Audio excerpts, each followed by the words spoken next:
नेता नवीन पटनायक मुझे मौका दिए हैं, इस बिल के विरोध में मैं बोलने के लिए खड़ा हुआ। सर, वक्फ का जो जमीन है, वक्फ का जो जमीन है, ये हमारे जो पूर्वजों जिनके पास ज्यादा जमीनें थी उन लोगों ने दान दिया था, दान किया था। इस कारण किया था कि इस जमीन पर कुछ डेवलपमेंट काम होगा, गरीबों का काम होगा, कुछ हॉस्पिटल्स बन सकते हैं, मदरसा बन सकते हैं, मस्जिदें बन सकती हैं, या फिर जहां कब्रिस्तान का समस्या रहता है, असुविधा रहता है, वहां कब्रिस्तान बन सकता है। इसी के कारण ये दान दिया गया हुआ जमीन था। तो इतने सालों से मैं कभी उस एक्ट के अंदर नहीं जाना चाहता, क्योंकि काफी एक्ट के बारे में माननीय सदस्य सब बता चुके हैं। मैं इस एक्ट के अंदर घुसना नहीं चाहता, कौन से एक्ट में क्या लिखा है।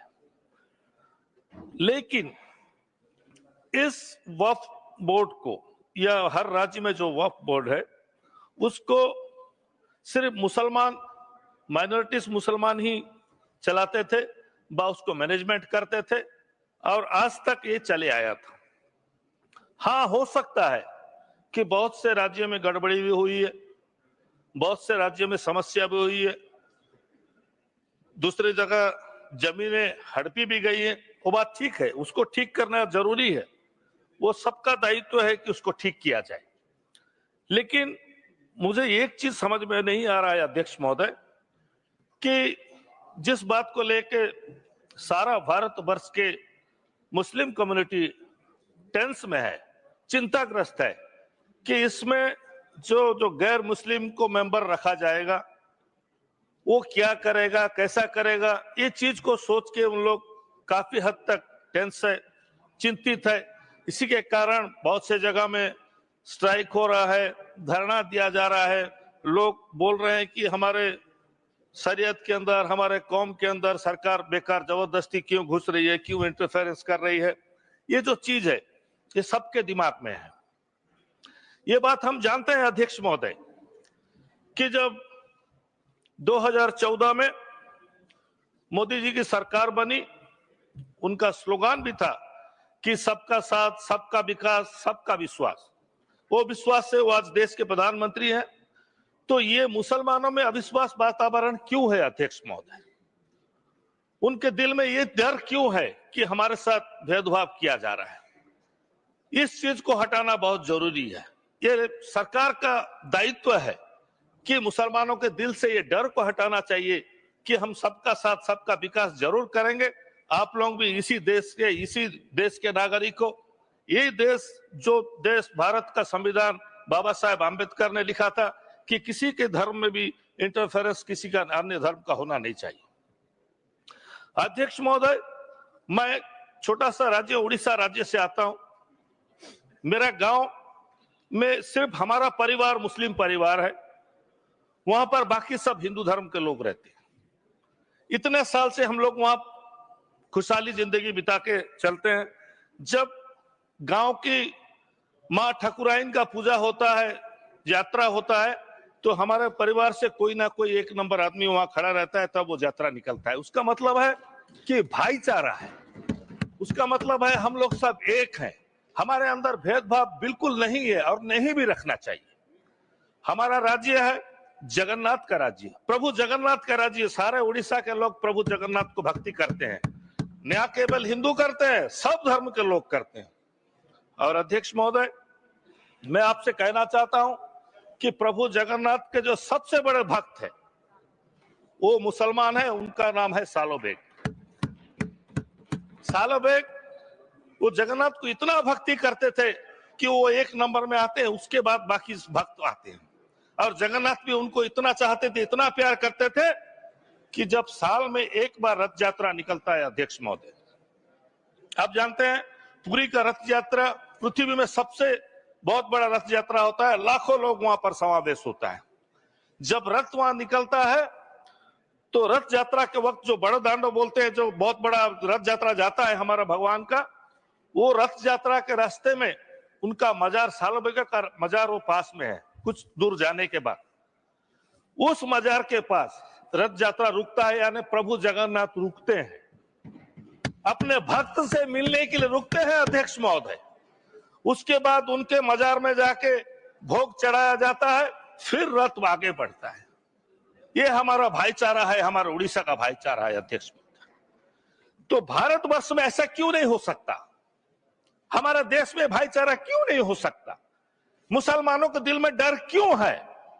आप लोग ये डर को हटाने का काम क्यों नहीं करते? माननीय मंत्री, हमारे माइनॉरिटीज के मंत्री यहां बैठे हैं, मैं उनसे भी कहना चाहूंगा कि जो डर मुसलमानों के दिल में है, इसको हटाना चाहिए। हम लोग सबका साथ सबका विकास कह रहे हैं, अच्छी बात है, इसमें कोई दो राह नहीं है, क्योंकि सरकार का दायित्व है सबको देखना, सब धर्म के सब वर्ग को लोगों को आगे बढ़ाना। तो ये बात क्यों दिल में आता है, उसका कुछ कारण है अध्यक्ष महोदय। हमारे धर्म में 5 वक्त का नमाज रोजा जो हम लोग मानते हैं, करते हैं, जहां पर भी अगर नमाज का टाइम होता है हम लोग थोड़ा नमाज पढ़ लेते हैं, तो नमाज पढ़ने से रोका नहीं जाना चाहिए अध्यक्ष महोदय। मैं विनती करूंगा सरकार से कि ये चीज मत किया करें। लोग क्यों मना करेंगे? नमाज अगर कोई पढ़ता रहेगा उसको लात मारा जाता है, हम लोग वीडियो में देखते हैं, सोशल मीडिया में। ये गलत चीज, ये अच्छा चीज नहीं है अध्यक्ष महोदय, ये बहुत गलत है अध्यक्ष महोदय। अगर दूसरे धर्म दूसरे वर्ग का अगर वहां रास्ते में अगर प्रशासन जाता है तो मना नहीं किया जाता।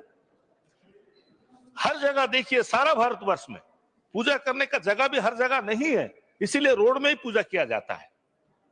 शायद वो अगर वो दुर्गा माँ का पूजा हो, वो महाराष्ट्र में गणेश जी का पूजा हो, तो रोड में ही किया जाता है अध्यक्ष महोदय, क्योंकि रास्ता जगह कहीं नहीं मिलता शहर में, रोड के ऊपर ही ब्लॉक करके किया जाता है। तो मना तो किसी को नहीं करना चाहिए। अगर एक आदमी 2 रकात नमाज पढ़ लिया तो उसे लात मारना भी नहीं चाहिए। ये चीज सरकार को देखना बहुत जरूरी है। ये सब चीज होने से ही सबका साथ सबका विकास जो नारा हमारे प्रधानमंत्री जी दिए हैं, ये आगे बढ़ेगा। माणिकगढ़ करके एक जगह है अध्यक्ष महोदय, खोर्धा जिला में माणिकगढ़ करके एक जगह है जहां पर रथ यात्रा, वहां भी रथ यात्रा होता है। तो रथ यात्रा के समय छेरा पोहरा करते हैं। छेरा पोहरा का अर्थात झाड़ू मारा जाता है, वहां पर सफाई किया जाता है। पूरी में वहां के जो राजा है गजपति महाराज, वो छेरा पोहरा करके साफ करते हैं। लेकिन माणिकगढ़ में एक मुसलमान छेरा पोहरा करता है, उसके बाद रथ यात्रा शुरू होता है अध्यक्ष महोदय। आज जो बात हमारे माननीय मंत्री जी ने कहा कि बहुत से हमारे ईसाई धर्म के गुरुओं लिख के दिए हैं कि हम वक्फ बोर्ड को समर्थन करते हैं। उन्होंने कहा कि केरला में एक ऐसा इशू हुआ था, कुछ जगह में कुछ लोग बस गए हैं जो जगह की वक्फ बोर्ड सब लिख के दिए हैं कि हम लोग ये वक्फ बिल को समर्थन करते हैं। मैं मना नहीं कर रहा हूं, अगर कोई धर्म के लोग अगर लिख के दिए समर्थन कर रहे हैं, उसमें कोई दो राह नहीं। लेकिन जब वही ईसाई धर्म के लोग, जब कोई उसमें अगर धर्म में जोग देने जाता है या वो शामिल होने जाता है, तो उसको अपद फिर क्यों किया जाता है? हर इंसान का स्वाधीनता है, कोई भी इंसान कोई भी धर्म पालन कर सकता है, उसमें हमारा संविधान में है, उसको अटकाने का कोई जरूरत ही नहीं है। अध्यक्ष महोदय, आज बहुत से ये जो बिल में अलग अलग प्रॉब्लम्स आया है, जो हमारे माननीय सदस्य सब यहाँ पर डिस्कशन किए और बताए कि कौन कौन सा समस्या है। एक क्लॉज ऐसा भी है कि जिसके नाम में जो दंड होना चाहिए वो अगर हट गया तो उसको 50,000 रुपए तक सिर्फ जुर्माना होगा। तो बहुत से लोग ऐसे भी हैं जो जगह दबा बैठे हैं, जमीन दबा बैठे हैं, उन लोग 50,000 रुपए देकर छूट जाएंगे। सच्चार कमेटी जब रिपोर्ट दिया, उनके रिपोर्ट में ये कहा गया कि बहुत इलीगल जमीन सब लोगों के पास है। सबसे ज्यादा जमीन सरकार के पास है।